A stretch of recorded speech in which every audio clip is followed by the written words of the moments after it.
In the frozen fields of eastern Ukraine, a column of American-made Abrams tanks disappears into the tree line. Russian forces, watching through thermal optics, expect a frontal assault. But what happens next rewrites the rulebook on armored warfare in the 21st century. The M1A1 Abrams. 70 tons of steel, composite armor, and a 120mm smoothbore cannon. It was designed to punch through Soviet lines during the Cold War. But in 2024, Ukrainian tank commanders are using it in ways American doctrine never imagined. They're not charging. They're vanishing. How do you hide a tank the size of a school bus? And why is Russia's electronic warfare network suddenly blind to an entire armored battalion? The answer lies in a maneuver so unexpected that Russian commanders initially refused to believe their own field reports. In late October 2024, Ukrainian forces launched a coordinated armored operation near the contested town of Robotyne in Zaporizhzhia Oblast. 31 Abrams tanks, delivered by the United States earlier that year, formed the spearhead of a mechanized assault designed to exploit weaknesses in Russian defensive lines. This wasn't a Hollywood charge across open fields. It was something far more calculated. The operation came at a critical moment. After months of grinding attrition warfare, both sides were exhausted. Ukraine needed a breakthrough. Russia needed to prove their defenses could hold against Western armor. And the world was watching, waiting to see if American tanks could survive the modern battlefield, a killing field dominated by drones, artillery, and anti-tank missiles.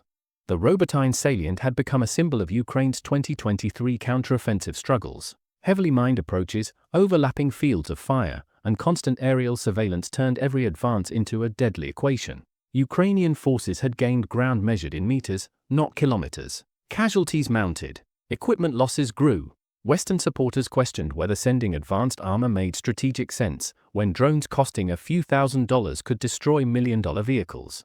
Before this operation, Ukrainian armored units faced a brutal problem. Russian forces had turned the Zaporizhzhia front into a fortress. Minefields stretched for kilometers. Anti-tank guided missiles lurked in concealed positions. Above, Russian reconnaissance drones circled constantly, feeding targeting data to artillery batteries within seconds of spotting movement. Ukrainian tank crews had already lost several Abrams in previous engagements. Not because the armor failed, but because modern warfare punishes anything that moves in the open. Russian doctrine relies on what they call reconnaissance-strike complexes. Spot the target, share the coordinates digitally, and saturate the area with artillery before the enemy can react. For weeks, Ukrainian commanders studied these patterns, looking for the invisible seam in Russia's defensive network. The mathematics were unforgiving. An armored vehicle detected in open terrain had an average survival window of 4 to 7 minutes before artillery impact. Russian Orlan 10 drones provided near-continuous coverage during daylight hours. Their Lancet loitering munitions could strike within 12 minutes of target acquisition. Ukrainian planners needed to break this kill chain, not just survive it. Ukrainian military intelligence had identified a vulnerability. Russian electronic warfare and drone operations relied on centralized communication nodes. Disrupt those nodes, and the entire system stuttered. But jamming Cree. Ukrainian forces also faced internal pressures. Western partners were growing frustrated with the slow pace of operations. Equipment deliveries came with expectations of results. Losing Abrams tanks to preventable tactical errors would jeopardize future military aid packages. Every operation needed to demonstrate not just courage, but competence and tactical innovation.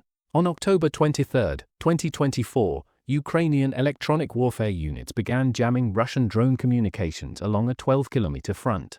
The jamming wasn't constant. It pulsed in waves, creating windows of electronic silence. During these windows, Abrams tanks moved in short, rapid sprints of 2 to 3 kilometers, then stopped completely. The tanks didn't advance in formation. They moved in dispersed groups of 3, separated by hundreds of meters, using terrain folds and tree lines as concealment. Ukrainian infantry, traveling in M2 Bradley fighting vehicles, moved ahead to clear observation posts and secure dismount points. This wasn't a tank charge. It was infiltration armor. At 4:30 in the morning, the first wave began. 3 Abrams tanks moved under cover of darkness, their thermal signatures masked by deliberately set agricultural fires burning in fields to their south. Russian thermal sensors picked up the fires, but missed the tanks moving through cooler air corridors along a tree line. By 5:15, these tanks had reached positions 2.8 kilometers ahead of where Russian forces expected Ukrainian armor to be. The second phase exploited Russian confusion. At 6 o'clock, Ukrainian artillery began shelling Russian positions along the main defensive line, the place where Russian commanders expected an assault. Russian forces reinforced these positions, pulling reserves from flanking areas. Meanwhile, the Abrams tanks remained hidden, engines off, waiting in hull-down positions behind low ridgelines. By dawn on October 24, Russian forward units reported confusion. Their surveillance drones were flying blind during jamming pulses. When the jamming stopped, and cameras came back online, the tanks had already repositioned, sometimes a kilometer behind Russian lines. Ukrainian crews were using something called reverse slope defense in offensive mode, hiding behind hills, exposing only their turrets to engage targets, then withdrawing before counter-battery fire could arrive. At 7:45, a Russian motorized rifle company attempted to flank what they believed was a small Ukrainian probe. Instead, they drove directly into the engagement zone of 4 concealed Abrams tanks. The Abrams opened fire simultaneously from 3 different positions. Russian BTR-82A armored personnel carriers were destroyed within 90 seconds. The Abrams displaced immediately, moving to pre-planned fallback positions before Russian artillery could calculate firing solutions. At 11:15 in the morning, a Ukrainian Abrams engaged a Russian TR-90M tank at 2,800 meters. Far beyond the effective range most Russian crews expected to face. The Abrams fired, displaced, and vanished into a tree line before Russian artillery could respond. The TR-90M was destroyed. The Abrams survived. Throughout the day, Ukrainian forces repeated this pattern. Appear, engage, vanish. Russian artillery fired at positions where tanks had been 5 minutes earlier. Counter-battery radar systems struggled to track targets that fired 1 or 2 rounds, then went silent. By 4:30 in the afternoon, Russian forces had expended significant ammunition targeting empty fields and abandoned fighting positions. The operation concluded at dusk. Ukrainian forces withdrew under cover of renewed electronic jamming and smoke screens deployed by artillery. They didn't hold the ground they'd penetrated. That wasn't the objective. They'd proven the concept. Western armor could s. Reports of the operation first emerged through Ukrainian military channels on October 24, with videos showing Abrams tanks firing from concealed positions. The footage showed muzzle flashes from tree lines, followed by secondary explosions in the distance. Smoke obscured most vehicle details, but the distinctive sound signature of the 120mm smoothbore cannon was identifiable. Independent military analysts documented at least 3 confirmed Russian vehicle losses attributed to the engagement, based on geolocated wreckage photos. Geolocation matched the footage to positions northwest of Robotyne, in areas Ukrainian forces had not previously controlled. Russian military bloggers acknowledged difficulties in tracking enemy armor movements during the period, attributing losses to improved Ukrainian electronic countermeasures. Posts described Russian drone operators experiencing intermittent signal loss and delayed reconnaissance feeds. One post noted that standard response protocols failed because targets were not where doctrine predicted them to be. Open-source intelligence analysts identified jamming signatures consistent with Ukrainian electronic warfare systems active in the area. The jamming pattern showed coordinated pulses, rather than continuous interference, suggesting deliberate tactical application rather than defensive measures. U.S. defense officials, speaking on background, confirmed that Ukrainian crews had received additional training in combined arms maneuver and electronic warfare integration during summer 2024. The training, conducted in Germany and Poland, emphasized dispersion, rapid displacement, and coordination with electronic warfare units. Satellite imagery from commercial providers showed disturbed Earth patterns consistent with armored vehicle movement in areas south of Robotyne during the operational timeframe. The patterns indicated vehicles moved in dispersed formation rather than traditional column arrangement. Additional verification came from intercepted Russian military communications, portions of which were shared with Western intelligence services. Transcripts indicated Russian commanders requesting clarification on Ukrainian force positions and expressing confusion about tank locations. Russian defense sources disputed the effectiveness of the operation, claiming that Ukrainian forces achieved only tactical repositioning without strategic breakthrough. The official statement characterized the engagement as a reconnaissance in force that was successfully repelled, with significant Ukrainian losses. Pro-Russian analysts argued that several Abrams were damaged by artillery fire, though no visual evidence emerged to support total vehicle losses during this specific engagement. Some claimed that Ukrainian forces withdrew due to unsustainable casualties rather than mission completion. These claims remained unverified by independent sources. Some Western military observers questioned whether the maneuver represented a replicable tactic or a one-time exploitation of temporary Russian vulnerabilities. Critics noted that the operation required near-perfect conditions, favorable terrain, weather limiting Russian air operations, successful electronic warfare, and Russian forces temporarily off balance. Recreating these conditions at scale remained questionable.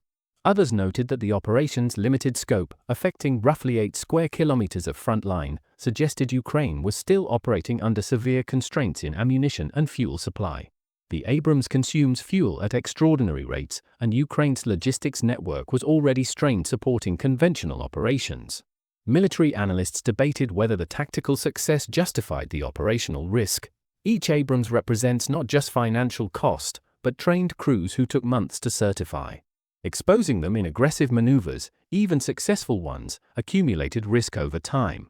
Some argued Ukraine should conserve Western armor for defensive operations, where its advantages were clearer. There were also gaps in understanding Russian response capabilities. Did Russian forces fail to counter the maneuver due to systemic weakness, temporary disruption, or deliberate conservation of response assets? If Russia was holding back certain capabilities, more advanced drones, precision munitions, or counter-jamming systems, then Ukrainian success might prove temporary. Inside an Abrams, the crew operates in near-total darkness except for digital displays. The driver navigates by periscope and thermal camera, watching the world in shades of green and white. The gunner tracks targets through an optic system that can identify a human silhouette at 3 kilometers. When the 120mm cannon fires, the entire 70-ton machine rocks backward. Spent shell casings, each the size of a fire extinguisher, clang onto the turret floor. The smell of propellant fills the compartment, despite ventilation systems. Ukrainian tank commanders training on these systems described the psychological shift from Soviet-era tanks. In AT-72, you hope to shoot first. In an Abrams, you plan to shoot first, from farther away, then leave before they even know where you were. That confidence, though, comes with responsibility. Each Abrams costs $10 million. Each crew represents months of specialized training Ukraine cannot easily replace. The pressure on these crews is immense. They operate knowing that every movement might be their last. Western equipment comes with Western expectations. Lose a tank to carelessness, and it becomes international news questioning aid effectiveness. Lose a tank to enemy competence, and it's still a propaganda victory for Russia. The only acceptable outcome is success without loss, a standard almost impossible to maintain in sustained combat. For Russian soldiers in forward trenches, the arrival of Abrams changed the calculus of defensive warfare. The tank's thermal sights can detect body heat through vegetation. Its armor can deflect most shoulder-fired anti-tank weapons. Engaging one requires coordination, patience, and weapon systems Russian infantry units don't always have. Interviews with captured Russian soldiers revealed fear and respect for the Abrams, but also frustration. Their own armor didn't provide equivalent protection or firepower. Ukrainian infantry working alongside the Abrams described the tanks as both an asset and a liability. When properly employed, they delivered overwhelming fire support and broke through positions that would have cost dozens of infantry lives to clear. But they also attracted attention. Every drone in the area converged on armored signatures. Infantry units had to constantly screen for threats, creating exhaustion and casualties among dismounted troops. Civilians in nearby towns experienced the operation as distant thunder and the occasional rattle of windows from artillery strikes. Some described seeing smoke on the horizon. Others heard the distinctive turbine whine of Abrams engines, different from the diesel roar of Soviet tanks. For communities living in the gray zone between Ukrainian and Russian control, every military operation meant another wave of uncertainty about whether their homes would become front lines. The human cost extended beyond the battlefield. Logistics crews worked 20-hour shifts, moving fuel, ammunition, and spare parts to forward positions. Medical teams prepared for mass casualty events that, thankfully, didn't materialize at scale. Intelligence officers stared at screens for hours, monitoring Russian communications and drone feeds, looking for patterns that might save lives. The Robotyne maneuver illustrates a fundamental shift in how modern armies must use heavy armor. In World War II, tanks charged in waves, overwhelming defenses through mass and momentum. In the Cold War, they formed armored spearheads designed to punch through enemy lines and exploit breakthroughs with speed. In 2024 Ukraine, tanks survive by becoming ghosts, visible only when firing. Invisible when moving. This requires synchronizing three systems: electronic warfare to blind enemy sensors, terrain analysis to exploit dead ground, and combined arms coordination so infantry clears threats before armor commits. Think of it like a submarine warfare mindset applied to land combat.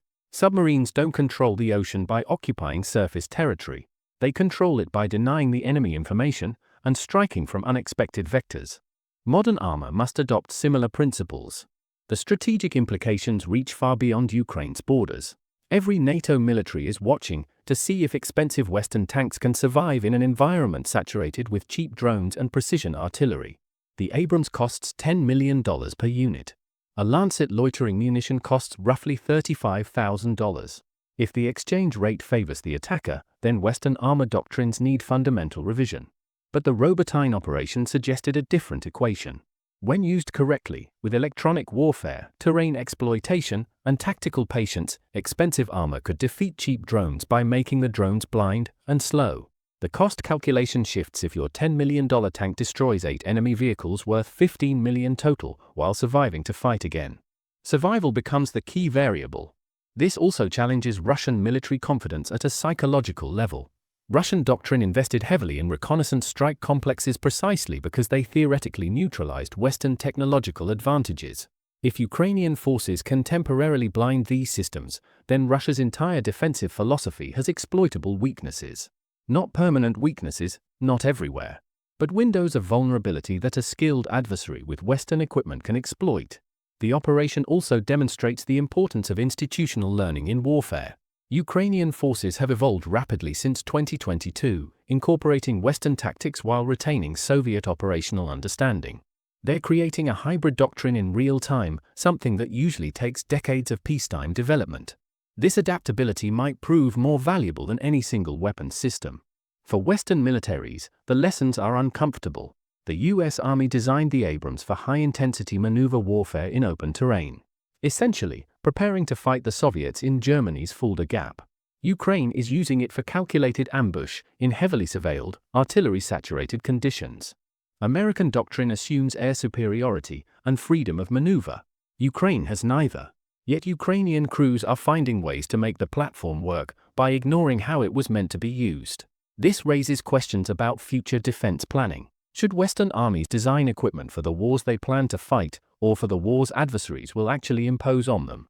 The Abrams is succeeding in Ukraine, not because of its design specifications, but despite them, thanks to creative employment by desperate, innovative crews. Modern war is won in the scenes between technologies. Russia's advantage lies in artillery volume and drone persistence. Ukraine's counter lies in electronic disruption and tactical patience. The side that can control information, what the enemy sees, when they see it, where they look, controls the initiative, even without numerical superiority. The Abrams didn't win by being tougher, though its armor helped. It didn't win through superior firepower alone, though the 120mm cannon outranged Russian equivalents. It won by being used smarter, by crews who understood that the first victory in modern combat is not being seen. The second victory is striking before the enemy can respond. The third victory is leaving before they can retaliate. Armor without intelligence is merely an expensive target. Armor with intelligence becomes a scalpel, cutting precisely, withdrawing cleanly, forcing the enemy to fight blind. This is the paradox of modern heavy weapons. They're most effective when used like light infantry, appearing, striking, vanishing. War is not a chess game where pieces charge across open squares toward predictable objectives. It's a game played in fog, and the player who controls the fog controls the board. Technology provides tools, but victory comes from making your opponent play the wrong game. Russian forces prepared to fight massed armor in predictable assaults. Ukraine gave them ghost tanks, appearing in unexpected places, at unexpected times. The lesson extends beyond tactics to strategy. Countries that rigidly apply doctrines developed in past wars will lose to adversaries who invent new doctrines mid-battle. The Ukrainian military in 2022 fought like a Soviet army. By 2024, it was fighting like something new: Western equipment, Soviet operational art, and battlefield innovation born from desperation. Ukrainian forces used electronic warfare to create blind spots in Russian surveillance networks. Abrams tanks exploited those windows, repositioning, engaging from unexpected angles, and withdrawing before counterfire arrived. Russian forces lost vehicles, tactical positions, and most importantly, situational awareness. The operation didn't change front lines dramatically. It changed perceptions. Western armor could survive and kill in the drone age, but only when used in ways that violate traditional doctrine. The question now is, can Ukraine replicate this at scale? Or was this a brilliant exception, a maneuver that required perfect conditions impossible to recreate? Ukraine may attempt to replicate the tactic along other fronts, but will likely face challenges as Russia adapts, increasing redundancy in drone networks and deploying faster artillery response systems. The maneuver could become less effective as adversaries learn and counter it. Russian forces might deploy more advanced electronic warfare systems specifically designed to defeat Ukrainian jamming, creating a technological escalation cycle. Within this scenario, both sides enter an adaptation race. Ukraine develops new jamming techniques. Russia develops jam-resistant drones. Ukraine changes movement patterns. Russia adjusts predictive algorithms. The tactical advantage oscillates every few months, with neither side gaining permanent superiority. The tactic might inspire a broader Ukrainian offensive, one leveraging Western armor and electronic warfare during winter conditions, when Russian drone operations are naturally hampered by weather. Snow and fog reduce optical surveillance effectiveness. Ukrainian forces could launch coordinated operations across multiple sectors simultaneously, stretching Russian response capabilities. However, winter also constrains Ukrainian mobility. Muddy conditions, heavy fuel consumption in cold weather, and reduced daylight hours all limit operational tempo. Success requires perfect timing, perfect coordination, and perfect weather windows. Conditions difficult, maybe impossible, to guarantee. Russian forces might deploy countermeasures that neutralize the tactic entirely. This could include AI-assisted targeting systems less vulnerable to jamming, increased use of fiber-optic-controlled drones immune to wireless interference, or deployment of persistent surveillance balloons operating above Ukrainian jamming range. If that happens, Ukrainian armor could once again become highly vulnerable, forcing doctrine to shift yet again.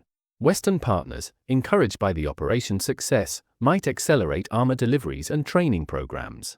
Ukraine could receive additional Abrams, Leopard 2s, and Challenger 2s, along with integrated electronic warfare systems. This could enable larger-scale operations using similar tactics, potentially creating real breakthrough opportunities rather than isolated tactical victories. But the most realistic outcome? A blend of all these possibilities. Tactical innovation continues in small increments, with diminishing returns, as both sides adapt. Neither side achieves a decisive breakthrough. The war becomes a grinding contest of adaptation, exhaustion, and incremental advantage, shifting based on who learns faster from previous engagements. Weather and seasonal changes will heavily shape what's possible. Summer 2025 might bring renewed attempts at large-scale maneuver. Winter conditions favor defensive operations but open windows for electronic warfare advantages. In the frozen mathematics of modern war, the Abrams maneuver near Robotyne proved something important. Old weapons can learn new tricks when commanded by crews who refuse to fight the last war. The lesson isn't about technology specifications or armor thickness. It's about the human capacity to adapt faster than doctrine, to invent solutions when approved methods fail, to survive by thinking differently when following orders means death. The real question is never whether your equipment is superior on paper. The real question is whether you can think faster than your enemy can adapt, and whether you can force them to fight the battle you've prepared for, instead of the one they've practiced.